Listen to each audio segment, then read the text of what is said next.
Hi guys, Stephanie with Mongo Attachments. Today we're going to do an unboxing of your bucket and hooking up your hoses.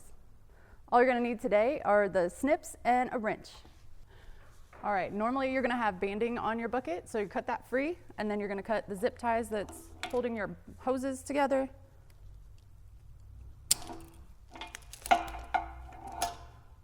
right, to install your hoses, you're going to loosen your caps, take those off. Finger tighten the hoses onto your bucket and finish off with a wrench. If you find that your bucket is operating opposite your machine, just switch your hoses and it should operate left to right. And then use the quick connect couplers to attach the bucket to your machine.